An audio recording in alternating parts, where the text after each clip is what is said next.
Welcome to the first episode of the Centerville, Iowa Memories podcast. I'm Lisa Eddy, the creator and moderator of the Centerville, Iowa Memories Facebook group and the curator at the Appanoose County Historical and Coal Mining Museum, which is owned and operated by the Appanoose County Historical Society. With me is Lucas Eddy. He's a museum lover like me. He has taken a deep interest in all things historical.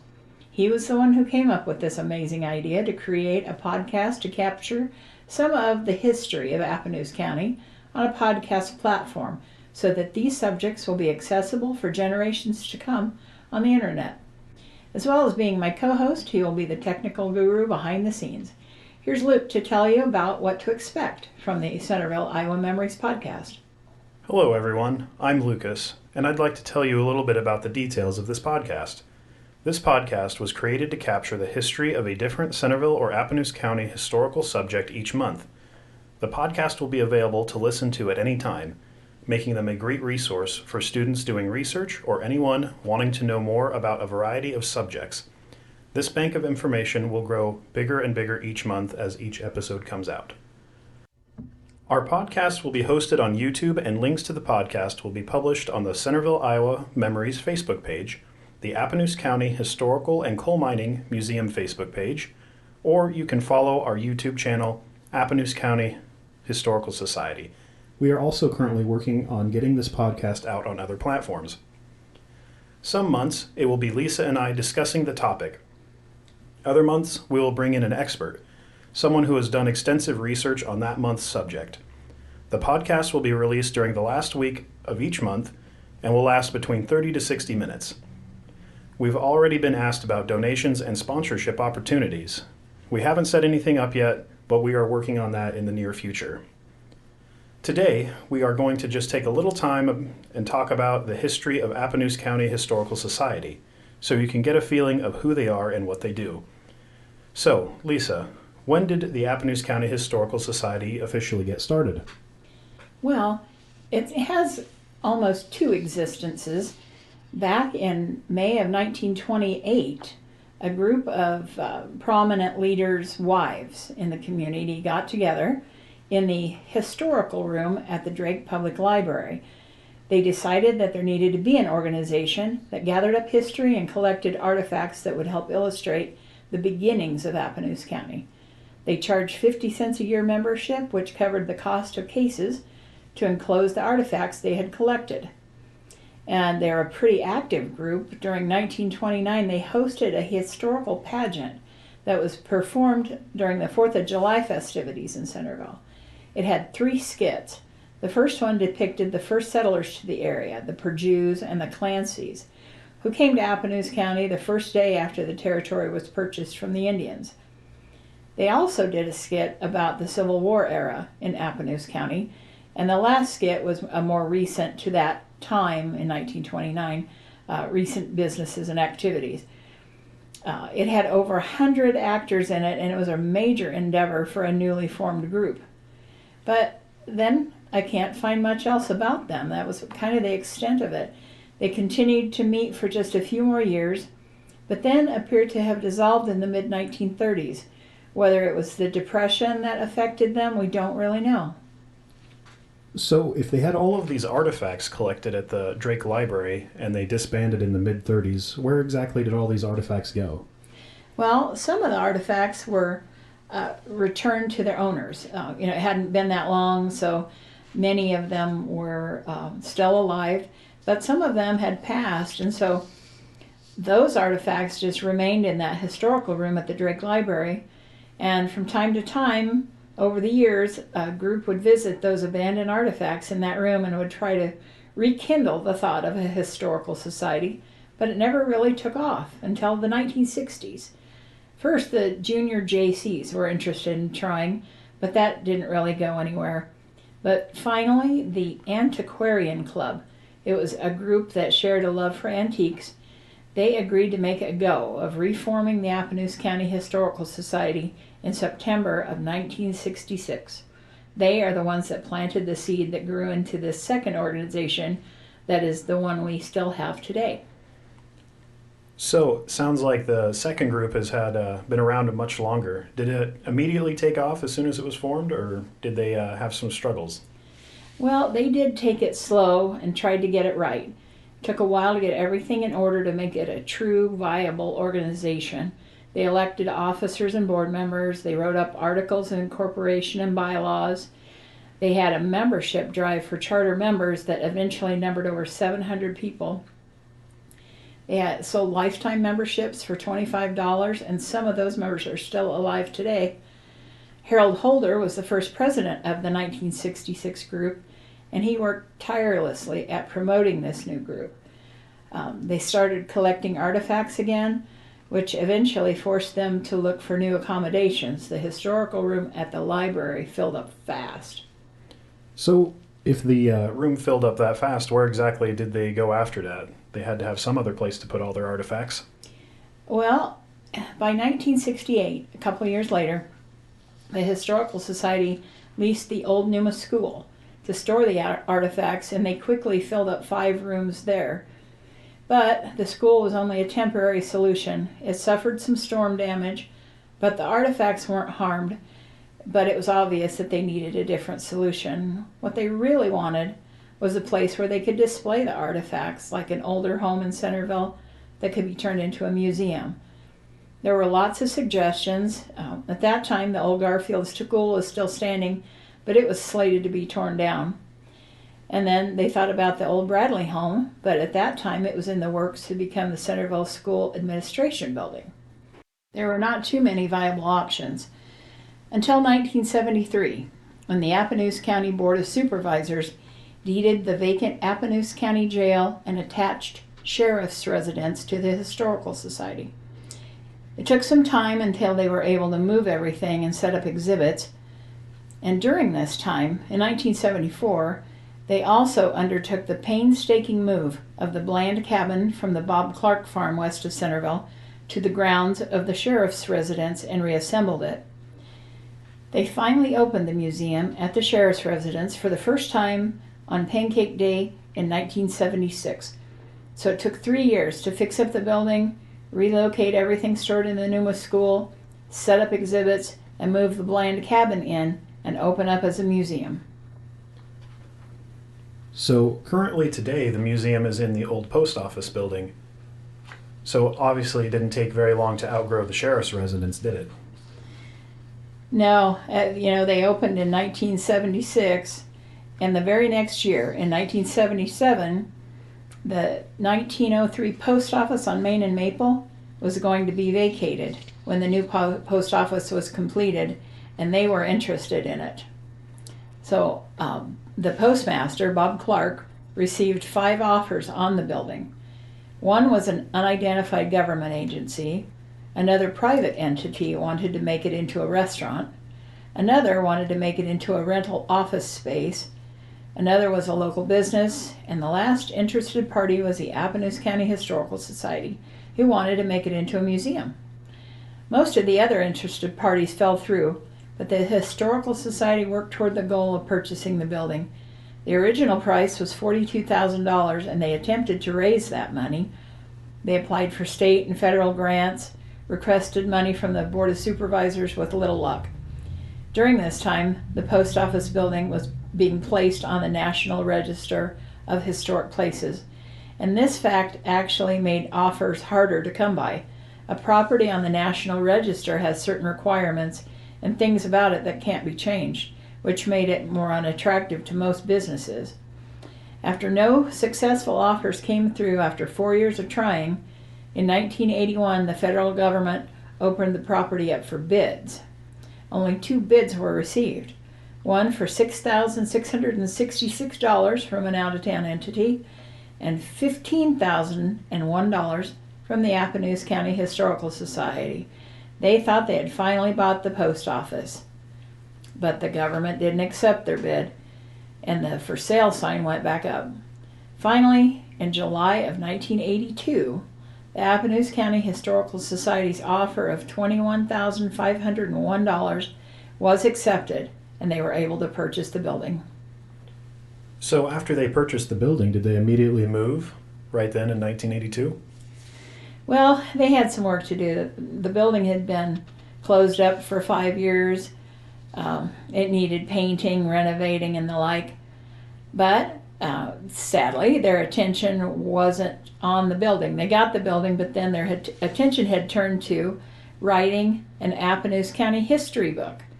An area history book hadn't been written since 1913, and so much had changed that the Historical Society decided to take on the project of writing another local history book. It was a huge undertaking with a large group of researchers, writers, editors, pre-sales people collecting the money. They were able to pre-sell over 700 books at $40 each, but that was not a money-making project, but they just wanted to get the histories out there, and that was basically close to their cost. But they felt it was their duty to document what had occurred the past 70 years, and they vowed never to let that much time go by before publishing another history book. They got their book published in 1986, so in a few years, 2026, it will have been 40 years since their book was published, so it might be time to think about starting another history book to catch up with the times. So it sounds like the history book ate up quite a few years of the Historical Society's time. So when exactly did the post office officially open as a museum? Well, the renovation work continued throughout that whole time, but they didn't really get into it until after the book was out there. And so as time went by, the idea of a specific area for a museum dedicated to coal mining kind of started taking shape. And Leon Kosarich spearheaded that part of the museum. He collected stories and artifacts for the coal mining exhibit, and it had a couple of rooms that were perfect for making into replica coal mines. So one of those, he wanted to put a pony mine with the mine pony pulling a cart, and he couldn't find a model of a mine pony anywhere, and so he carved one himself, and it's still down there today, which we're really proud of. And then after that Leon got the coal mining exhibit taking shape, and then the board and many volunteers worked their fingers to the bone to finally get the Appanoose County Historical and Coal Mining Museum opened on Labor Day in 1988. So since the grand opening in 1988, what has the Historical Society done since then? What are some projects that it's currently working on?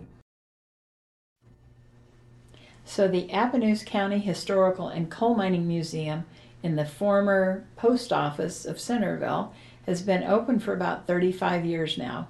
We owe a huge debt of gratitude to those hardworking leaders and volunteers who formed the group, acquired the buildings, fixed up the buildings, and preserved the landmarks that we have today.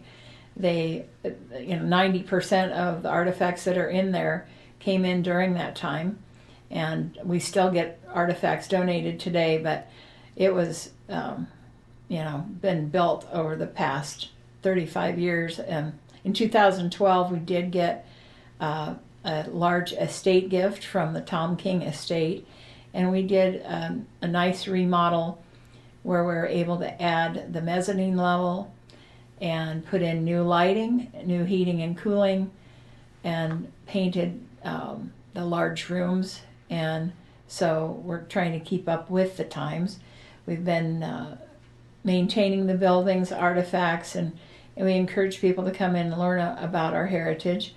One of our main goals is educating visitors about the history of Appanoose County. So to that end, we have an annual meeting in April, and we always have a keynote speaker that speaks on something that's usually really interesting and something new.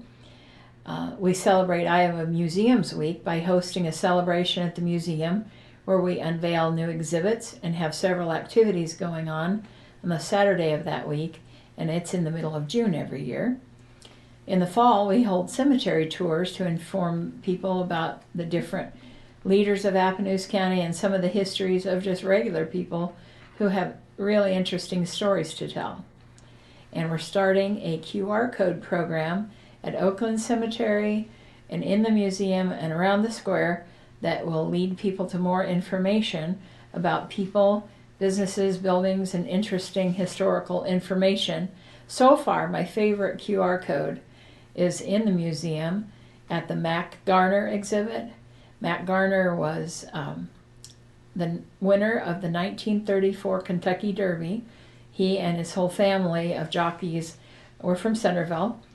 And at that exhibit, if you scan the QR code, you can watch the entire 1934 Kentucky Derby on your phone.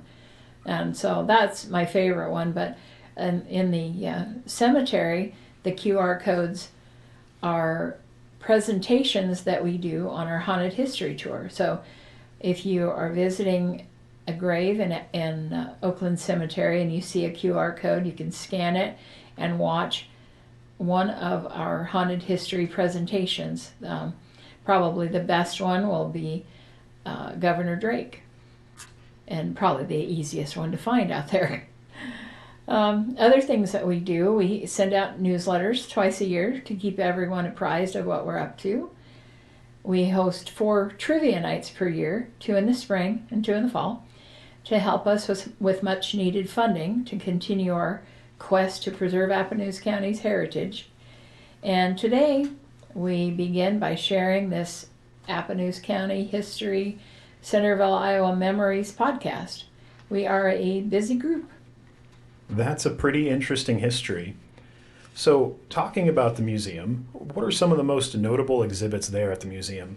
What would people see there when they come in?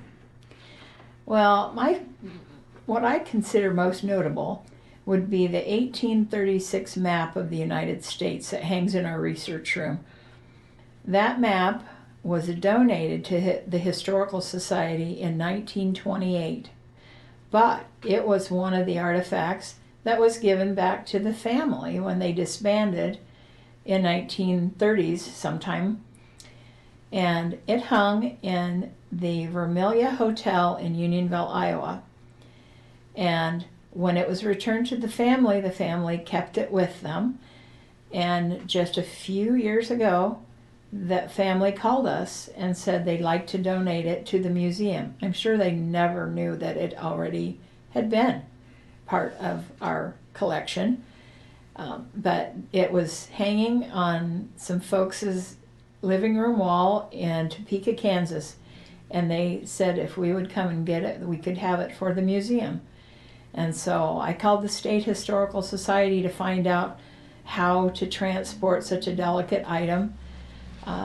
They gave us a lot of information, and then Gary Criddlebaugh built a structure to contain it. It had unbleached muslin and UV protective plexiglass over the top.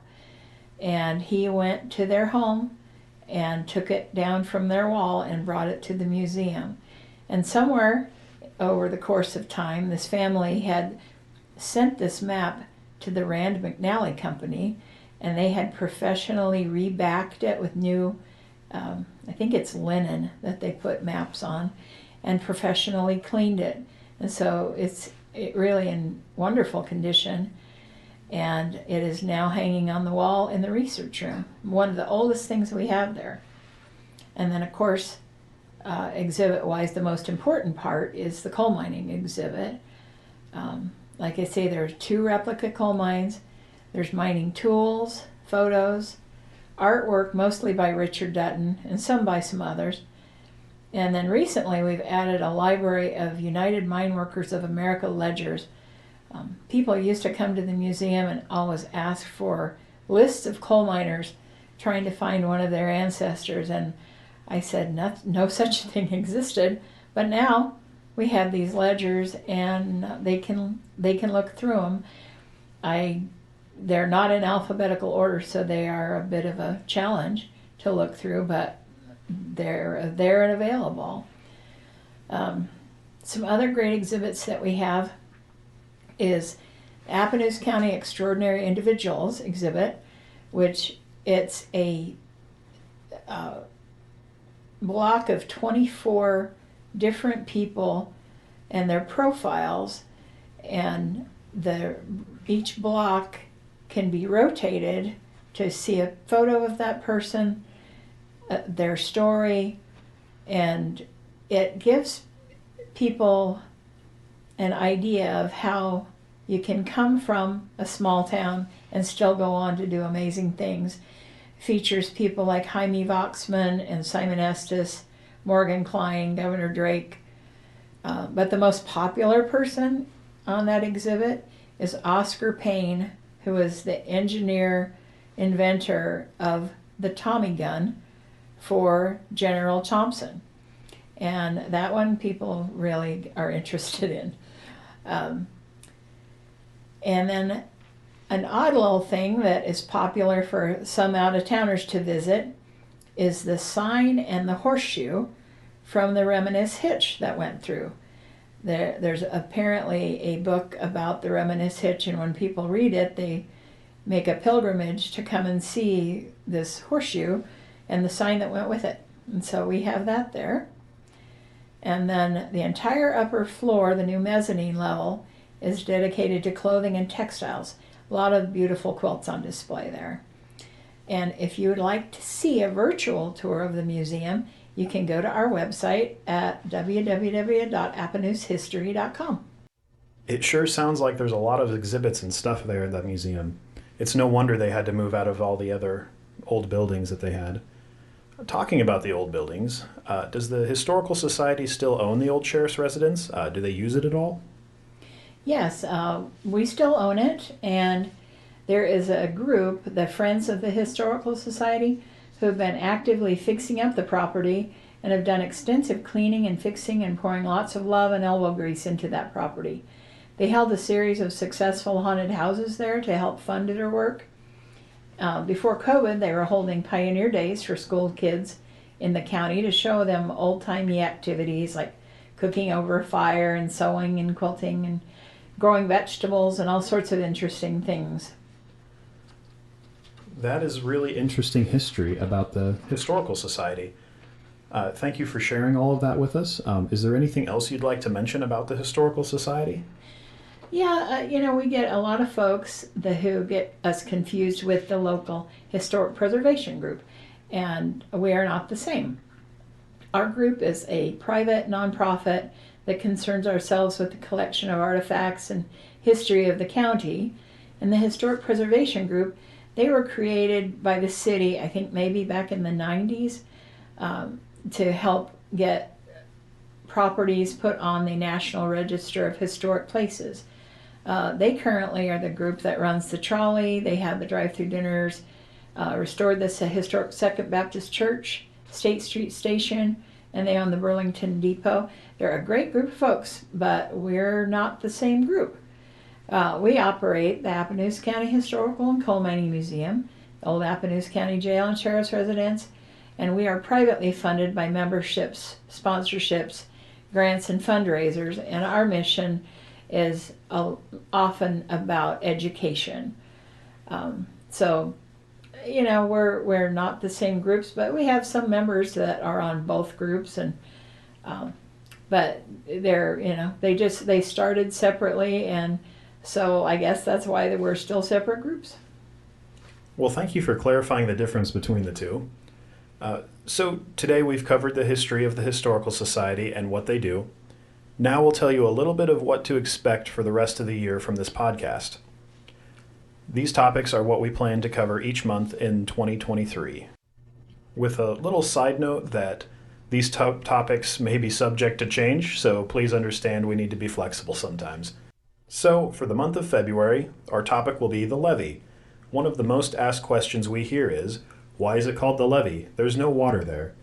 We will talk about the area in South Centerville that has been known to locals as the levee for years. Then in March, we'll talk about criminal history in Appanoose County. We'll visit with local historian Gary Craver to talk about some of the crimes in Appanoose County over the years, as well as connections with criminals who have passed through. For the month of April, we'll be talking about the crash of Continental Flight 11. This will be our first interview with author and local historian Enfys McMurray. She has written a book about the event, and during her research dug up a tremendous amount of information that she's going to share with us. And then in May, We'll talk about music history in Centerville and Appanoose County. We'll bring in Tyler Morgan, high school band director, Centerville Municipal Band Director, and author of the book History of Bands in Centerville. We'll have lots of questions for him. In June, the topic will be History of Coal Mining in Appanoose County. It's right there in the name of the museum. One of our biggest goals is to preserve the history of coal mining in Appanoose County. And then in July, we'll talk about industrial history in Appanoose County. Just last year, we constructed a new exhibit that explores many of the industries that have called Appanoose County home over the past 150 years or so. You'll be amazed at some of the products that have been made here. In August, we'll be examining the little stretch of street that goes from the Majestic Theater to the square. Is it Pill Row, Midway, or 13th Street? And then in September, of course, we have to talk about Pancake Day. It started back in 1949. A few years ago, during the 60-year anniversary of Pancake Day, the Centerville-Rathbun Lake Area Chamber of Commerce hired me to compile a historical booklet about Pancake Day. I'll share some of the cool stories that I discovered, and we may bring in a guest or two. For the month of October, we'll be talking about the ghosts of Appanoose County. Did you know that the head of Iowa Paranormal lives here in Appanoose County? Well, Stephen Tracy, the head of Iowa Paranormal, has agreed to do an interview with us about some of the paranormal investigations he's done here in the county. And then in November, who was Chief Appanoose? It's Native American Heritage Month, so it seems appropriate that we learn about who our county was named after. And finally, for the month of December, we'll tip our hat to Francis Marion Drake on his 193rd birthday. We would like to talk to Dr. Brad McConville about the life and times of Francis Marion Drake, the war hero, the railroad mogul, the philanthropist, and the governor. Dr. Brad McConville has done all of this research and has been the ultimate reenactor bringing Francis Marion Drake to life for many years. Well, that wraps up our first attempt at a podcast. How do we do? Send us your suggestions, ideas for future subjects, and what we can do better to AppanooseHistory@yahoo.com. Watch the Centerville, Iowa Memories page for links to our podcasts. We'll see you in February.